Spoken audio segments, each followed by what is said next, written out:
No. Let's try something else. Hit it, Joe.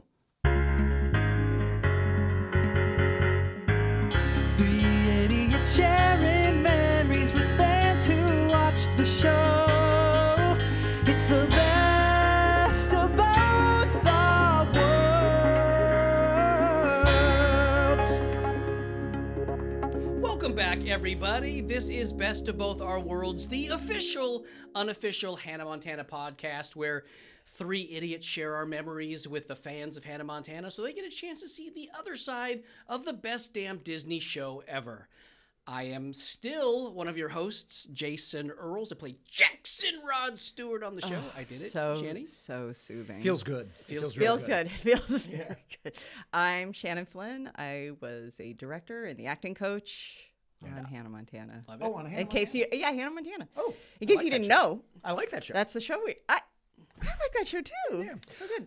And I am Douglas Danger Lieblein. I was one of the writers and co-executive producer of that show we like, the Hannah Montana. And apparently, according to the comments, somebody's favorite host. Oh, me? I don't take Doug it is? personally. No, Doug I is. think they were That's just shocking. they were rage baiting.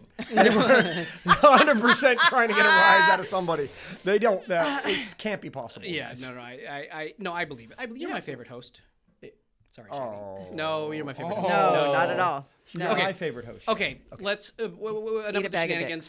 First of all, we just want to give a huge shout out to all of the fans who have been watching our first handful of episodes. All of the comments have been so fun to read, so fun to go through. All of your likes, comments, subscribes, thumbs ups, it all helps us so much. So keep up the good work and share it with your friends. And I have a kind of a special little announcement today. Because of all of this, we have huge news. We are introducing a new little mini segment here at the top that spotlights you guys, the fans. So this is our fan spotlight segment. Yes, the Hannah Montana spotlight, if you will. I will not.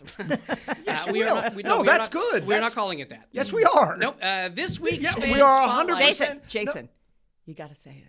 Yeah, He's not gonna we stop. are 100% calling it that. It is a cute name. Jason, you got to say it. Hannah, Say it. Say it. Okay. Say it. Okay. Okay.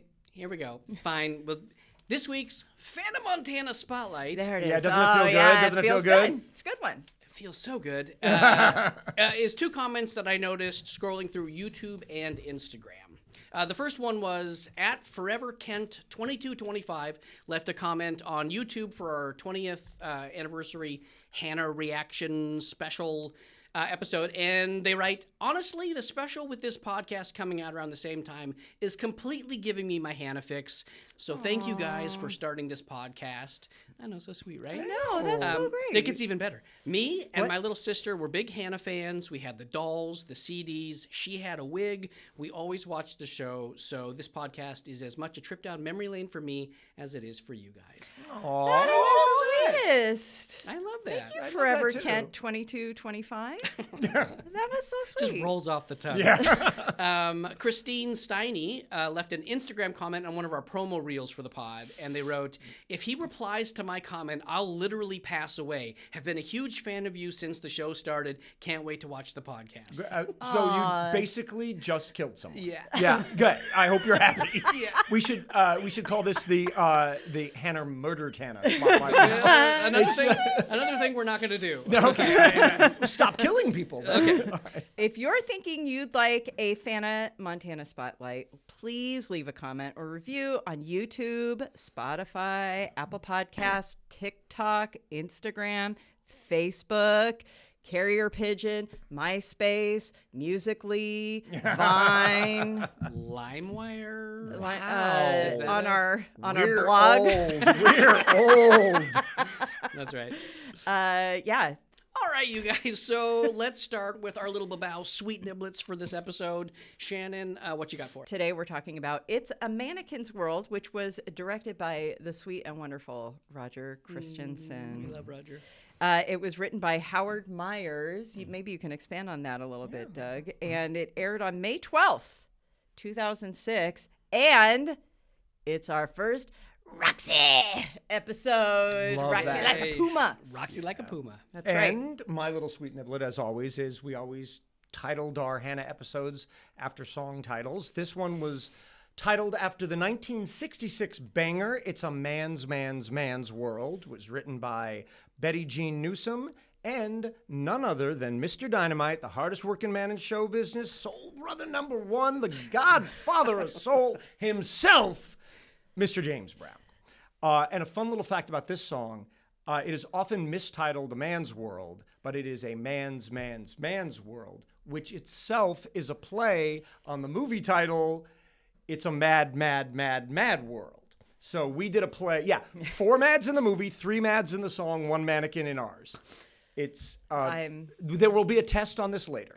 Doug, this is by far my favorite sweet niblet of yours. Like, that was a journey all into itself. I would probably listen to that on repeat. I think I need to go to the bathroom. I after feel that. like it is long. By the way, you didn't ask, but I am wearing a Rico shirt. And I just want to say I'm so jealous that Jason had his. I literally made this one.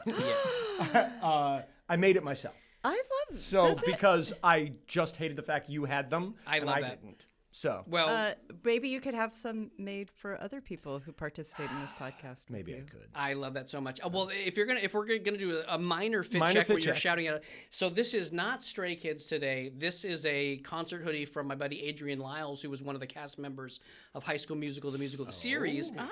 Fantastic singer, amazing live, and it's one of the most comfy concert hoodies that I've ever bought. That's awesome. So Adrian Lyles, huge shout out.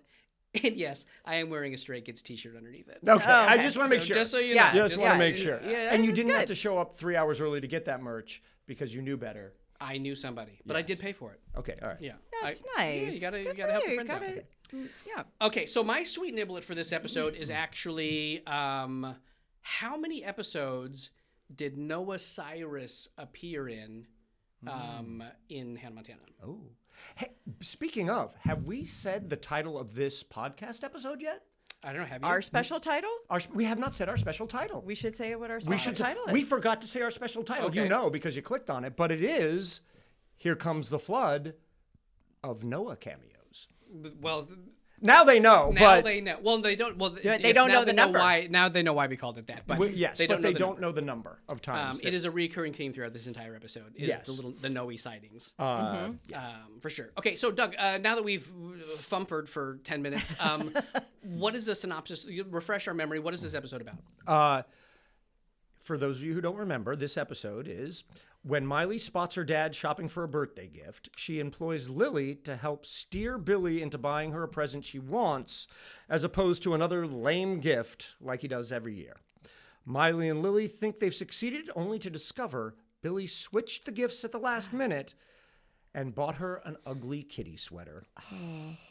Miley, now forced to wear the sweater to her birthday party, desperately tries to avoid getting her picture taken by Amber and Ashley, who will surely put it in the yearbook and immortalize Miley's embarrassment.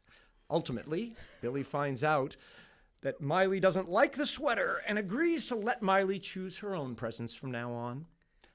Meanwhile, now this is a different kind of meanwhile, because this is a meanwhile inside of the story still, not just all on your own. Meanwhile, Jackson drops Miley's cake and is forced to overcome hungry pelicans and his own stupidity in order to make things right. Don't tell me that it's not stupid that No, you put whole eggs. whole eggs, It's yeah. it real stupid. Oh man. I do love how my entire experience on the show gets boiled down to these one sentences of that just. But it is. I mean, No, it's true. it is just true. means that you were laser focused. that's right. That's right. Story laser focus. Okay, well, now that we've refreshed our memories on what the episode was about, what do you remember about where this episode came from? Any of the lead up to it? The inspiration for most of our episodes, we like to try to draw things from real life, right? I can't wait. And there were a lot of writers in the room who had kids. And that theme of the adult theme, there are kind of two themes in this episode. And the adult side of this dilemma is not recognizing your child is growing up, right? And that was a big thing for all of the parents in the room. And then all of us have had a parent that gave us something inappropriately stupid. So that was sort of the core of it, our real life experiences in that moment in our lives. And that's where this came from. That was the genesis of this. Some of the things I remember about this episode in terms of the shooting week, I remember it being our first Noah episode, and I remember distinctly thinking, "Oh, this is great. They're going to ask that Noah be in the episode, right? Or we're going to off. And this, we only have to. This is it. We get it out of the way. We only have to do it once. Like they're never going to ask again." How'd that turn out? You know what? The truth is, it turned out great, but it just didn't turn out the way I expected. I also remember this was one of our last episodes where, because of the way we shot and the way we aired, we shot in front of a live audience in this episode, but we had not aired yet. So when in those few episodes, we were always very nervous what the live audience would react to or respond to, if they would love it, if they would laugh, because they'd never seen it on TV before. And they didn't love the characters. They had never heard, the music hadn't come out. The album had nothing. So this was one of those episodes where we were a little nervous of what the audience would react like, and they loved it. And it's one of those moments where you go, "Oh, I hope they laugh. I hope they laugh." And they just... all of our fear went away. I remember that. And every time we had a good reaction like that, I feel like you've mentioned you would check in with the executives and just be like, "How do we feel about it now?" Right. Well, I mean, again, and I've said this before. Adam Burnett said to me the truest thing a network executive has ever said, which is he said, "I don't know anything's good until they tell me it's good." And so we knew if the audience loved it, the network was going to let us do it. So a lot of our fear at that time was we don't know what the audience was thinking. So our studio audience, our little sample, was the only thing we had. And when they were laughing, we were like, "Oh, thank God the network's not going to, turn on us because we got the audience on our side." Yeah. Shanny, what have you got in your recollections? I was wondering how many of those, because I know that sometimes it took a lot of iterations of something before it got approved. Yes. How many iterations of that sweater were there? Like, how many times did our wardrobe person have to come up to the writer's room? One. No, there was one. It was a very specific vision from a very specific pitch, and they didn't put anything. Okay, to be fair, they went through different iterations in terms of drawing it. Okay. But in terms of constructing it, it literally was, "What cat do you want on it?" Because we just cut a cat stuffed animal and put it on front and back. And it was just choosing the cat. The design of the sweater was very specific in the vision when it was written and what it was supposed to be. And the person who pitched it knew exactly what it was and said, "That's what we're going to do." That sounds pretty straightforward, just cutting a cat in half and then sewing the front and back on. But it was what the cat looked like. Okay, but so why did the wardrobe have a issue with the dog? You just find a dog and cut it in half and... Because look, it sounds simple, but it's not simple, easy. but it's a very time consuming. It's very time consuming. That makes sense. And especially when, remember, this happened on maybe Tuesday, or Wednesday. Yeah. So they had 24 hours to get it done. And mind you, the process you're talking about like which cat head should we use? That took a little bit of like, that one doesn't look funny enough. This one. So they knew they were going to have to go through that whole process over again and buy 10 stuffed dogs and go through the process of pick a stuffed dog. And so it was, there might be strong opinions. There are always strong opinions about what dog and what color the sweater might be. Yeah. And sold. But there were little details that came back to me. And there are lines, and as we've been going through this, there are things that, and maybe it's because I had to run lines with you guys or because I knew the scripts really well.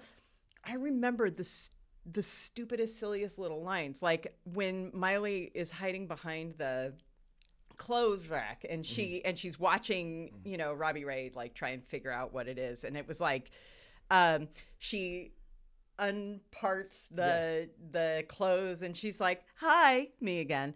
I was like, as she was saying the line, I was saying it with her and I was like, oh my, it's just so funny to me, the lines that stick out. She was fantastic. I thought she was wonderful. Very, very funny. Yeah, I remember 10 episodes in, and she's getting so much more comfortable. No. This was the guest cast. Who was the sales lady? She's like, no, she started great. She's a professional. I'm talking about Miley. Miley was getting better. Miley was getting better. Yeah, but I like shouting out the good cast. She was great. She's a professional. She was great. Okay, and then I don't remember specifically when we were shooting. was Noah. I knew that we needed somebody to be that little kid who tugged on her pant leg and said, you know, stop looking at me, freak. You know, but I don't remember if she got cast on the day or did she get cast? She was cast earlier. My recollection is that, and for a specific reason, is that entire bit was to include Noah. Okay. The scene, remember, that scene is over.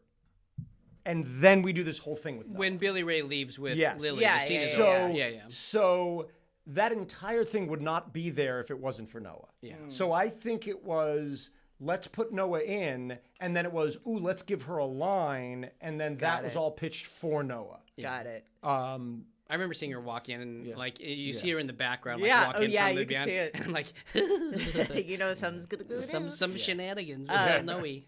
There were also like the sign that said "Scarves by Simone" or whatever. On the day that we were shooting, the name had not cleared. Really? Legal. So the scarf that's like draped really kind of haphazardly over the sign that was supposed to be this Hannah Montana collaboration had to be put there because the Scarves by Simone or whatever it is like did not clear. And I think that was our little silly shout out to Raven being a fashion designer on her show. And I think it was sort of a cutie thing that we were trying to do, but it didn't clear. And so by right? clear, what we mean by that is like sometimes if you're going to use the name for something, you have to run it through the legal department to make sure you're not like violating any sort of copyright thing or a chance you get sued. And so by it not clearing means we had made the signs, but we had to hide them. Because But the legal department said you can't use it yet. You can't show it. So, and I think it was our little shout out to that kind of thing. Oh, that's and fun. It just never worked. Also, whenever you see a big cake whenever you see a big cake or a big pane of glass or something, that's gonna get smashed. Yeah. But we got to smash it twice, 2 times, 3 times. Well, yeah. Well, the smash on the ground with the pelicans. The pelicans were the second. So comedy that's works true, in that's true, threes. Yeah. But you know, remembering that Roxy was in this episode was like one of the best recurring guest casts we've ever had on the show. We had like really good ones. And Frances Collier. Yeah, She's Frances unbelievable. was just unbelievable. And you know, somebody did a series of commercials with Frances Collier recently. It was the highlight of my year. I love her. It is a testament to Frances that, and I quote you all the time in the show, and I quote, but I think I quote Roxy lines more than I quote any other character in the show. Yes. Roxy liked the big drink, but the big drink don't like Roxy. I say that every time I drink a cup of coffee before I get in the car. I'm like, Oh my God. So there was quotable. like, do you guys remember that there was a big thing on Disney Channel at the time about purity rings? yes. Oh my gosh. Do you know? Have you seen the Jonas Brothers South Park episode? Yeah. Oh my God, that was at that moment. Yeah. Right Yeah. at that moment in time. It's so good. See, what's funny is like I remember the Jonas Brothers with the purity rings. I don't remember like if Miley wore a purity ring or if that was I genuinely have no recollection of that. I do remember the Jonas Brothers though. I completely forgot about it until that scene on the porch, the resolution scene with Dad she saying like wearing your one? mom. Yeah. I didn't know. I had no Yeah. idea. Oh yeah. It's on her right hand, but in her ring Nice. finger. Anyway, the last thing is like I remember how much Miley loved playing her younger self. Oh my God. Like just like her pouring shit on herself, like just loved it. And also which led up to Luann, which I know will happen later. Love that. Like that's a family favorite. One of the first things leaped out to me again, the Roxy, like you said. I'm so curious. Give me the lowdown on Roxy. Like, what were the discussions when you were putting that character together? Because you would think, like, stereotypically, you would have like a big giant ex-Marine, like jacked dude, and to have this feisty little woman be Roxy like a puma is a ticky bit of genius. Right. Also was a Marine. Yeah. Because that's one of the jokes in the show. She's an ex-Marine, which is great. But that's true. Like it's this whole sort of anti-casting, counter-casting thing. But But what was sort of the discussion as you the were like putting her original together? concept was, Billy was going to be the bodyguard, right? Yeah. But we learned early on, first, it's not in Billy's wheelhouse to do the stuff we wanted him Like to the do, physical- right? Like the jump and tackle somebody. yeah. But also, it took him away from what he did so well, which is that sort of grounded father moment. He can't go tackling somebody and then 1 minute later be like, I see you, So we knew we had Violence is never the answer. Right. So we knew we had to sort of separate those roles. Yeah. So we were thinking of who could we have as a bodyguard, and it just came up the idea that like let's not go to the stereotype. Yeah. Let's not have big jacked guy. Let's do something. We also thought, isn't it interesting that Miley is a woman? What about a woman bodyguard? You would be most comfortable with that, right? Yeah, for sure. And so we opened it up. And when you open it up like that in casting, you're like, any person, any type can read this thing. Yeah. And the sides weren't written for Frances, but when she came in and we were like, she just blew everybody away. She's just so She might not physically fill a room, Right. but she energy-wise and fills we, the room immediately. 100%. Right. And then again, we did what we always do, which was we saw who Frances was and we just immediately started rewriting for her because she's so funny. And this episode is sort of maybe 20-30% Frances, but as soon as we got her, all the other ones you can see are we were just giving her the stuff in her wheelhouse. Just chew on this. Yeah, just do what you do. Yeah.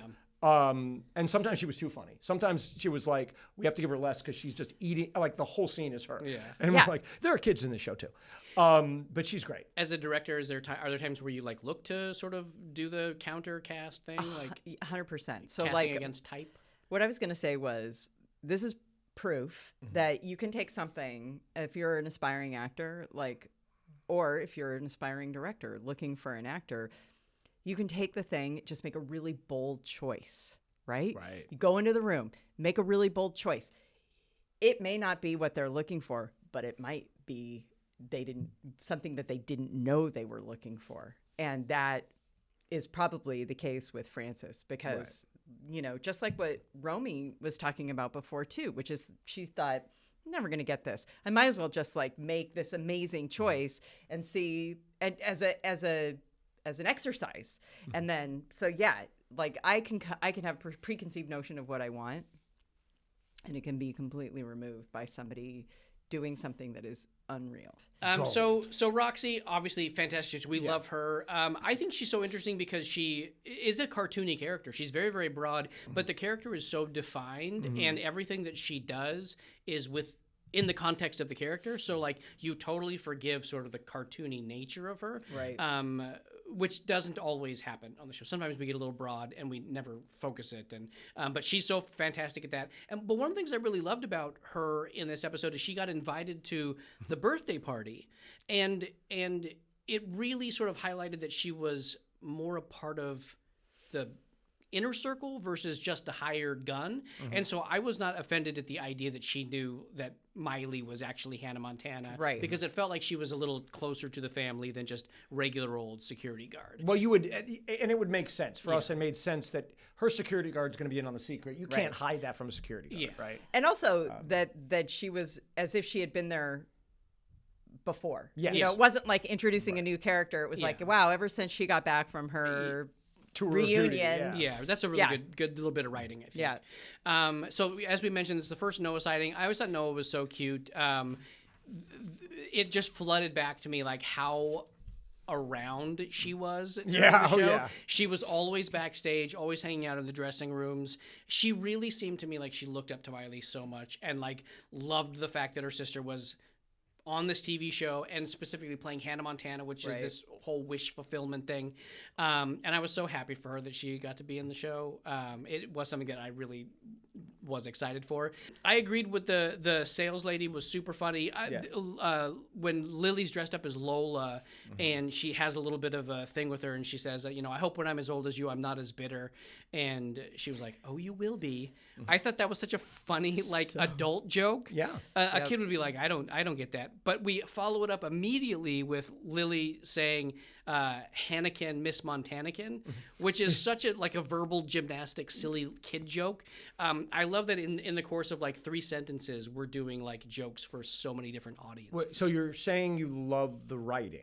Yes, Doug. Oh, You are an exceptional writer. You are a very just want to be clear. Who's my special boy? Me? That's right. we've already established that. Yeah, so great casting all the way around. We have lots of people in this one. Amber, Ashley, Coop is in this one. Noe's in this one. Roxy like a Puma, obviously. So that I love a big, funny, diverse cast. Yeah. But this is also the first obvious Billy Ray Cyrus reference. Yes. In an episode where we do the limbo and Billy Ray cracks his back and he's like, "Oh, my achy breaky back." Oh my God. Tell me the truth. How much pushback? Like, did you No. pitch that to him? Did he pitch that to you guys? I don't specifically remember if he pitched it to us, but we must have pitched it to him because I do remember the entire limbo at the kid's birthday party is to get that joke in. That entire limbo at the birthday party was all about this. Makes sense. What we did was we pitched a joke and then reconstructed, well, he'll do limbo in order to get that joke in. And now we have a 13-year-old girl's birthday party on the beach. What 13-year-old girl has limbo at her party? Come on. I don't know. It was for me. It was the first in a series of we had a pattern of going a long way for a joke. We would go a really long way for there's an episode coming up which you will hear a story about how long we went for one joke. We constructed an entire act of an episode for one joke. I love that. Was it a good joke? We would do that all the time. Was it worth it? The other one was worth it. This one, not so much. I loved it. Yeah. I loved it. I don't know if I would have gone so far as to create the entire limbo thing just for that. I don't know, though. It came then it afforded Roxy a really great joke later. Right, it did. So it's not like it was. We had to justify it somehow. Yeah, it was good. I didn't mind it. I thought it was funny. I like it. And also if it's a joke about. If it's a series, which I know you're going to talk about, Jason, but if it's like an episode about parents misreading their growing children, putting limbo on the beach and not reading the room is actually kind of perfect. That is kind of perfect. You know what? You're absolutely right. That's exactly what we were thinking. I know. All these years later. Yeah. We were so good. So we will talk about this a little bit in the what went right, what went wrong, what we would do different section. I'm easy for you to say. Still drunk from the first. But overall, this episode feels like there's not quite as hardly defined after school special message of what the episode is about.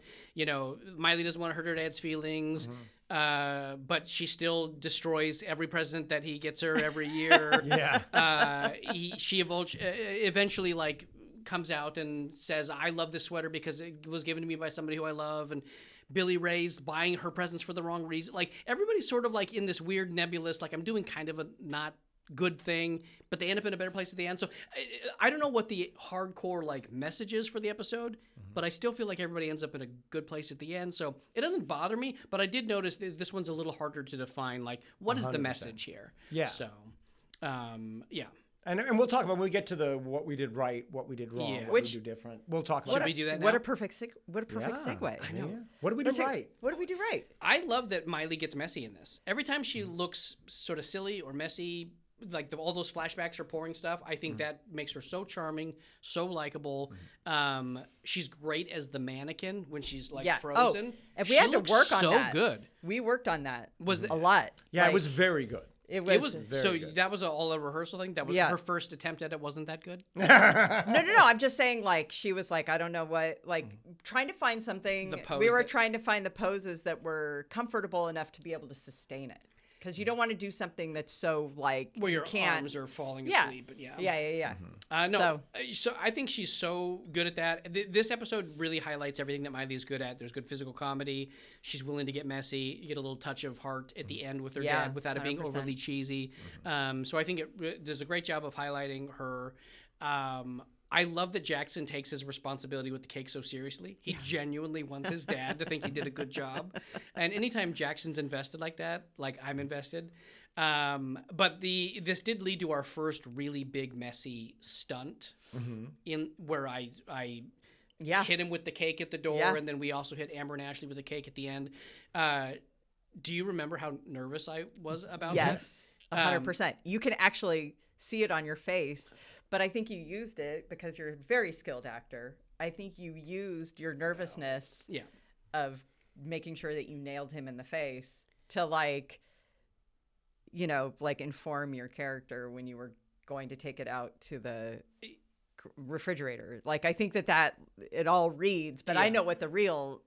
I think I walked that route, the 3 steps back and then turn like 1,000 times just to make sure that I wasn't like gonna hit the door early but I literally rehearsed that thing a million times, even when nobody was around because I was so afraid. I feel like that was like a one and done. It was a oneer.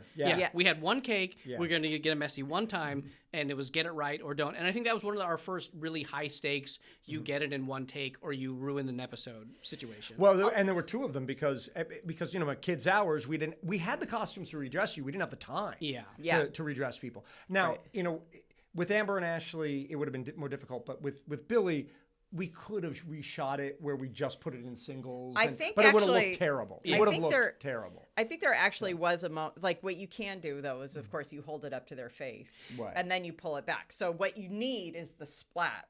One time good. Yeah. But from that point forward, you just. Right. But I do remember we did do it in one take. We did it the first time. And we were like. Because you walked the set so many times. Yeah. But those were things that I thought like were really fun things that like worked in the episode. Did you have stuff that you thought was I loved the fact that we had argued a lot about going out of the cold open on Miley. You want to go out on your main character, and this one, Francis was so funny. We were able to go out of the cold open on a big joke, and we'd have to come back to Miley.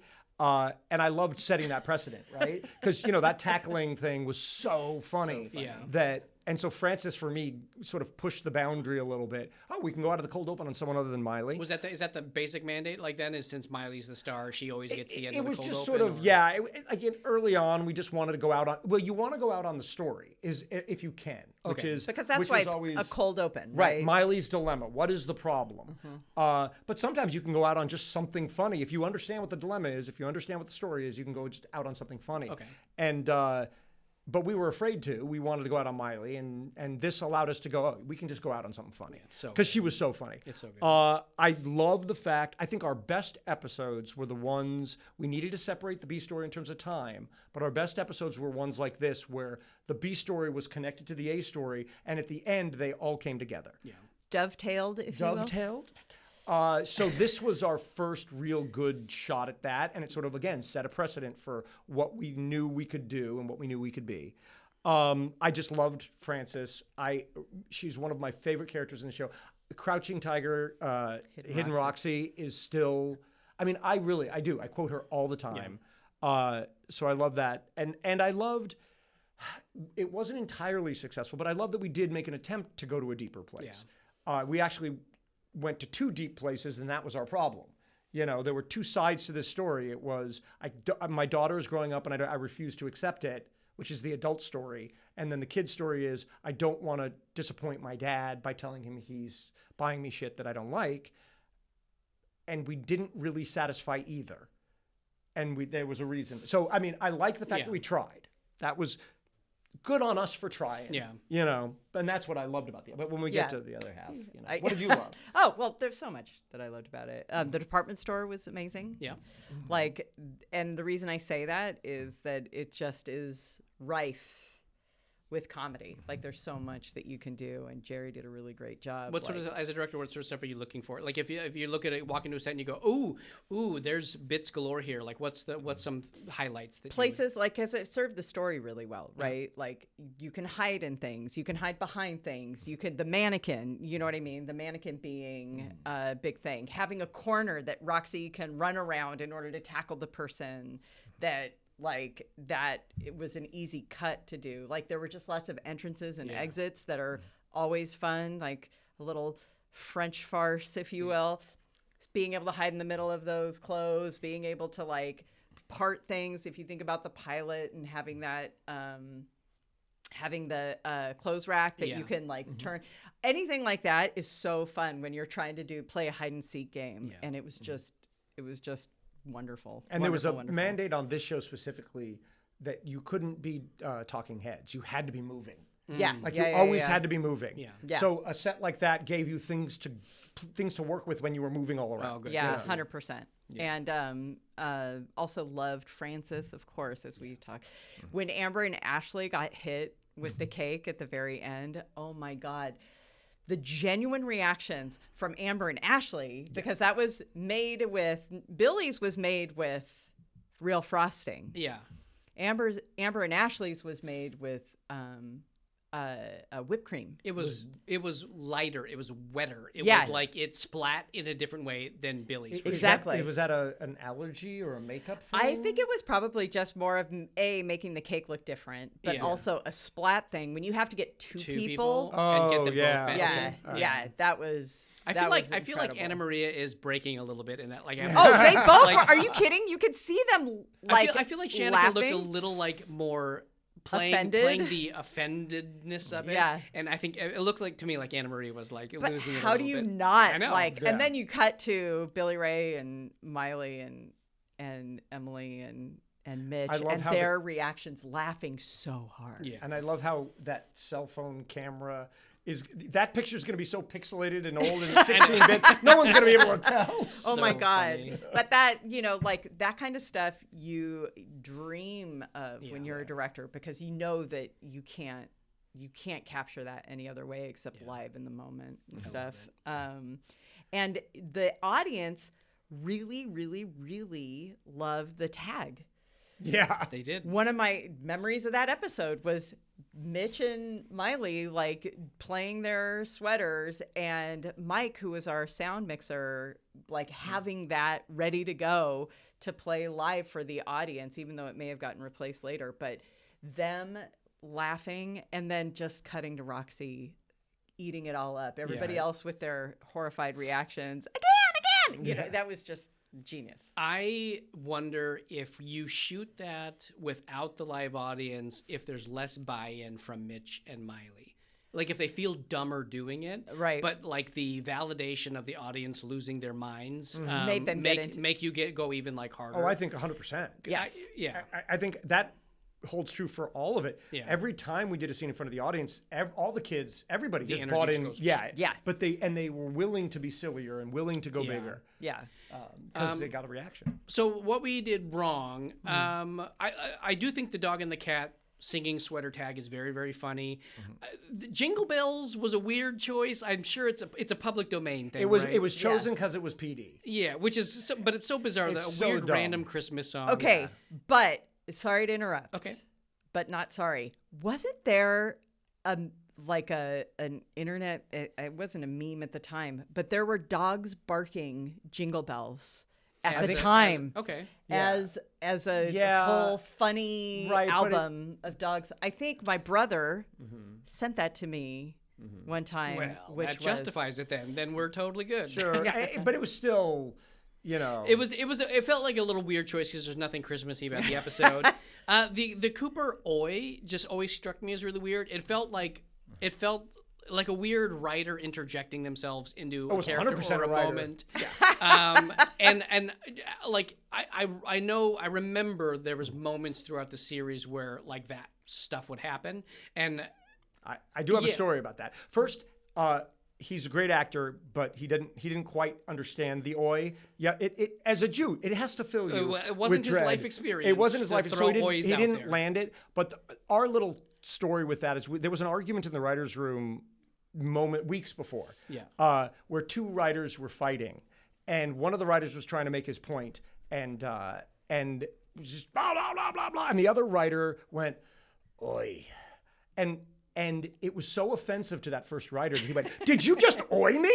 Did you?" I mean, these are two old Jews fighting with each other, and he was so offended. "Did you just oi me?" And the rest of us were laughing so hard at the response, "Did you just oi me?" Yeah. That we would throw stuff in, and that was because of that argument and the "Did you just oi me?" That's where something like this comes in, and we're literally we were just giggling to ourselves Yeah. to make him say it. Look, here's the thing. You The know. show I think is so good, and like the writing in general is so good that like if writers are throwing a couple of things in there for themselves, I have no problem with it. Yeah. But just like watching it back, you just go, "That's a." It was a weird it's one. It's a left turn for. Yeah. Yeah. But Also, we wanted to give him a line so he wasn't in the scene just sitting there doing nothing. 100%. You know. Yeah, and it totally makes sense. Yeah. That's like the. You know, it's not even like that harsh. Not a ton wrong for me. Right. Yeah. I thought my wrongs, the Noah opening the door to Noah, was great, and I loved it. Yeah. But I think we put her in the wrong spot. We put her at the end of the scene after the scene was over, and we wasted 15, 20 seconds of storytelling time. If we would have put her in the middle of the scene and then ended on story, I think it would have worked better. That's just me personally. Like maybe before the jacket bit. Yeah. Where like Billy Ray and stick Lily her are in the off. middle there. I think the scene would have flowed better. I just felt like it just felt tagged on to me. Yeah. And then the big thing for me was the muddy storytelling, what we talked about before. Billy's story is more emotionally impacting and a better story. I just lost my wife. What do I buy for my little girl? I don't want her to grow up. I'm not recognizing that she's growing up. How do I It's a really interesting story. Right. No kid wants to see that, right? No kid can relate to that. Yeah. So it's not the story we could tell, even though it was sitting right there. The story that is kid relatable is way less emotionally deep. So we got caught in between these two things. We couldn't tell the story we really thought would be impacting because kids wouldn't watch, and the story that we were left with wasn't that great. So I would have. I don't know what the fix is. Yeah. And I obviously didn't know then, and I don't know now. Yeah. But that's where that was our dilemma in this story, and I don't think we ever solved it. And that's really, I mean, other than Roxy knowing the secret, it was like, hey, here's an episode with no secret identity issues. Here's an episode where nobody's shouting something. Au contraire. Oh, really? My friend Doug. Douglas Danger What Lieblein. happened? They were talking about it. She's standing there as Hannah Montana. Right. Talking to Lola Right. with this huge line of people. Right. And she's saying, oh my God, my dad's buying my birthday present. Yeah, but you don't know. But it could be Hannah Montana's dad, right? She's not saying Miley Stewart's dad is buying. She's not saying that guy over there is buying these. Right. So she could All be right. talking. I mean, yeah. It is a gray It's area. line, yeah, but It's a gray area. yeah, but As somebody who normally was willing to start hurling daggers, yes, right. So it's at least I we see did where you're better. coming from. I can make a better justification for this than the real estate agent's Oh, office. God. Oh God. Than Margot Diamond's Yep. office. I also like the flipper was. Oh my god. Oh yeah. Hear the. It was a rough one. That was brutal. And then I was just bummed that like the idea that Cooper being embarrassed that he was a skilled baker, like because somehow made him girly or something like that. That just kind of bummed me, or less masculine because somehow he baked. Different time. The limbo stick broke. Yep. When Roxy threw it on the ground. Really? So It did. distracting. My kids who haven't watched this show, this particular episode in a long time, they literally said to me, "Did that limbo stick just break?" And I was like, "It sure did." And then they said, "Is that the only one you guys had?" And I said, "Yeah, probably." Yep. That's the thing. And then the only other one was a flipped Miley after they cut away to the pelican. She flipped and she was on the other side of Billy Ray at the very end. So She was hugging him on the camera right side and then cut away to the pelican. And then when you cut back, she's on the camera other left side. side. That's it. That's not bad. So Yeah, I know. what we would do different, mine it actually sort of piggybacks. I put it in the different category versus the wrong category, and it's the Cooper confession that he's a baker. I do really think it highlights that we're living in different times because we have so many like baking shows and cooking shows, and like being a chef or having culinary skill is like kind of a badass thing now. Yeah. That like, you know, it doesn't really track now. That I don't think that beat makes any sense. It lives in the same place as, you know, me complaining about my chick car. Early on, where it's sort of like we're reinforcing some weird stereotypes. I think the chick car is actually more real, where you're like, yeah, that's kind of a lame car to drive. Not necessarily a chick car, but like a lame car. But the baking thing is like, it just doesn't really work. And then like, so I get your argument about not necessarily telling the Robbie side of wanting the kid to grow up, that his lesson is less important than her lesson. But I will say that, like, I think one of the things that kids deal with is watching their parents deal with stuff too. Right. And sometimes just that stuff that's going on in your parents' life does impact you. Right. And then you have to react to that. And so watching Miley have to react to her dad's inability to see her growing up, I think like blends the two stories in a way that like, it doesn't necessarily bother me that Billy Ray probably actually learns more in this episode than she does, because she still has to like. But what you're pitching is the fix that we're looking for. As opposed to, I'm worried that I'm going to get a stupid gift. Yeah. She's like, how do I help my dad through this problem? But she Right? doesn't know that it's a problem. Until- Sorry to right, interrupt. until But no, later, yeah. But, Yeah. but if we had reconstructed the story to Billy has this problem and she's their mom just passed away and she has to recognize, oh my God, he doesn't have anybody to help him, and how do Yeah. I help? Like maybe that's a different way to go. I almost feel like that, like you almost have to go through the whole rigmarole of her embarrassing him and then being like, what did I just do? And then having the heart to heart in order for her to recognize that he even had the issue. Yeah, maybe. I agree. Maybe. So she's agree. reacting to symptoms of the problem as opposed to the disease. Yeah. And she needs to like go through the one final embarrassment to like get the diagnosis for the disease. Right. What a terrible analogy. Yeah, now we're all What sick. a genuinely terrible You analogy. killed But- someone at the beginning of this episode, I know. and Now now you're- everyone has a disease. I know, guys. I need Say it, to. I I need know. to talk to Mom. my therapist. Hannah murdered Yep. Hannah. So any difference? Any different stuff? for you? Yeah, I just find a different way to land that story clearer, and that's really it for me. Yeah. I Yeah, mean, it all for comes me, down to that. just different. Oh, there is one thing. Man, those people on the porch that were Oh, God. Waiting for the party? waiting for the party Yeah. were all in college. Oh, yeah. Oh, Well, yeah. that's the thing. You have to hire 18 I know year olds. it's 18 to look younger, but it And- was like Not everybody was good as this guy. and pelicans. Why How do you think I got my pelicans? SAG card? Okay, I don't know where the pelican idea came from. It probably came from what animal can ruin the cake, and someone said we can get trained pelicans, and we went, okay. And they're like, it's beachy. So Okay, and it's maybe beachy. Yeah. But those pelicans, if you've ever been around a live pelican before, those things are humongous. They're and huge. terrifying. They're dinosaurs. Yeah. And they're terrifying. And I was more scared of that than those things were huge. Also, They're cute, but they're they huge. had to be shot separately. Yeah.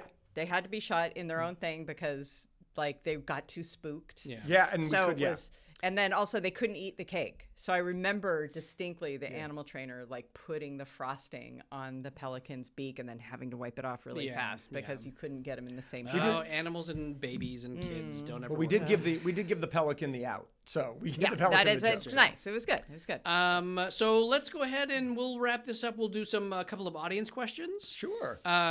GGZZ has a question Yeah. for Doug.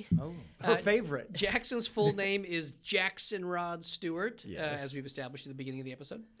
Was it an intentional nod to singer Rod Stewart, or is it just a coincidence? By the way, love the show.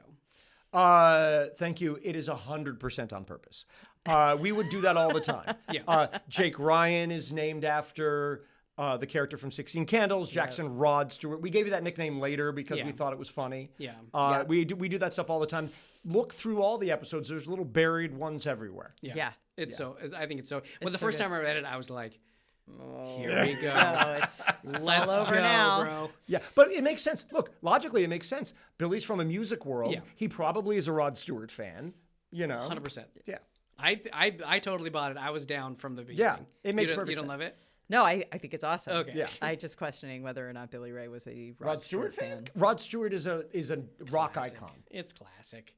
Our second question is at Jen with multiple N's, Yeah. 622. She asks on YouTube. The story about Danzig's actor and his twin absolutely blew my mind. Would love for you to have Moises on. Us too. He all-time favorite. Yeah. Him and Jason had so many incredible scenes together. What was the decision behind Moises going from a season 1 reoccurring character to more of a main role or series regular for seasons 2 through 4? Well, we had always intended him to be a regular, but just in terms of protecting ourselves, you don't want to hire somebody and commit to them if you don't know, right? So when we originally cast him and hired him, we were like, he's only going to be it was like 10 out of 14 or whatever that lower number is. Just in case, we do it with writers too. Writers are hired on 20-week contracts just in case it doesn't work out. You're not committed to all that money. Right. And it was very soon after first or second episode that we went, how do we lock this kid up forever? Yeah, he's so So good. good. So it was just to protect ourselves. Okay, so we'll tag it up here with we mentioned the title. Just hit us one more time. With... Here comes the flood of Noah cameos. We now know why, and as we go through, we'll count them all out. Speaking of counting them all out, Jason. That's right. What was our sweet little niblet? My little sweet niblet from the beginning was how many episodes of the show did Noah Cyrus appear in? The answer is 6. 6. And she was also a backup dancer in the Hannah Montana movie. So it's like a 7. You got a little yeah. question? This episode, as we discussed at length, is about a parent realizing that their child is growing up, and also about a child, seeing their parent like having a struggle with something like that. And I think we hit a lot of those things. Yep. But my question is, what was the best or worst birthday present that you ever got from your parent, grandparent, guardian, adult who didn't see you for what you were? This is the present that pops into my mind. I'm gonna sort of shift the question a little bit. It was a Christmas present as opposed to a birthday present. Understood. Present. Yeah. We report. I got a donated BMX bike. Yeah. And I was so thrilled. It was my first bike. And one of the first things I did was I ran my little brother over with it. And the only reason that happened is because we were messing around in the yard. We were fighting. I ended up on the ground. I don't know how it happened. He ran up to me. He starts peeing on me. I'm rolling away. I'm rolling away from him. I'm rolling away from him. He's chasing me, continuing to pee on me. So I ran over. I grabbed my bike. And I start riding towards him, and he's running away. And I just have this distinct memory of just running him down, like right over his back. Okay, that is in a court of law. He peed on me. All right, you can ride over him. That is totally justified. But so that being said, that BMX bike is my favorite gift that I But I thought it was the least favorite. This is the worst or best. Worst or best. So Okay, my best present. Yeah. I have two answers, and I have a funny one and a sad but true one. The funny one is pants. Like pants. Who gives a kid pants? But I will say that I'm a child of divorce, and it's a sad tale. But slow it down. Play some sad music. Yeah. We do get great gifts. Mom and dad play off each other, and you're like, bless. well, Dad got me. Well, Mom got so. I played that game very, very well. I have fantastic parents. I love them both. And they showered me with guilt presents for my entire life. It's so great when you can manipulate your parents. I got a brand new BMX bike on my 13th birthday, by the way. A mongoose. It was fantastic. A mongoose. It was a mongoose, baby. A Diamondback. With the buddy pegs in the back and everything. Yeah, oh yeah. No, I put the buddy pegs on the front. You put the buddy pegs on the front, and then they sit on the handlebars. It's great. Oh no, I remember them being on the back. They were on the back too, but I put them on the front. You held on the. I did flip over a friend. That was a whole story. Oh, what about you? God. Any, got a good one? My grandma used to buy, because I loved wearing the color black, so she would buy me everything navy blue. That was she saw it always as black. fun. You guys, thank you so much for hanging out with us yet again. If you are having a good time, please watch us on the YouTubes. Subscribe to Best of Both Our Worlds. It helps us a ton if you comment, if you share, if you like. We just, again, we want to make a bajillion of these, and it really helps us out if you do that. Follow us on Instagram at Best of Both Our Worlds Podcast, on TikTok at Best of Both Our Worlds, and on X at Babao Podcast. It's super easy. Takes no time at all. I haven't done this in a while. You guys have anything you want to shout out social-wise? Oh, no? What about the launch of our new website? Yes. Please check out Best of Both Our Worlds podcast.com. Or Best of Both Our Worlds.com. They're both the same. It'll website. feed to the same place, but check it out. It should be really, really fun. We're going to have some kind of exclusive fun things on there. It's a good place to be able to find all of the episodes, all of our shorts. Just a really, really fun thing to check out. Thanks for the heads up. Yeah. And at Douglas Danger on Instagram, I'm trying to get more people than Jason. Good luck with that. Yeah, I know. Never gonna happen. Do you want to plug Skippy Skip? What do you want? It's shannonflynn.babao on Instagram and TikTok. Great. I am Real Duke of Earles on Instagram and Duke of Earles on TikTok. And maybe Jason will follow me. We'll see. Maybe. We'll see how that goes. I don't know. This has been Best of Both Our Worlds, created and hosted by Jason Earles, Douglas Danger Lieblein, and Shannon Flynn. Executive producer Renee Colvert. Produced and edited by Jeffrey Murphy. Recorded at Quest Pacifica. Original music by my pal, Joe Serafini. And social media strategy by my other pal, Shelby Stahl, and Beloved Social. Any volunteers? I'll do it. Okay, hit me, Shani. Okay. And with that, we say, good day, Daddy. I said good day. Woo! Excellent. Thank you. It's the best of both.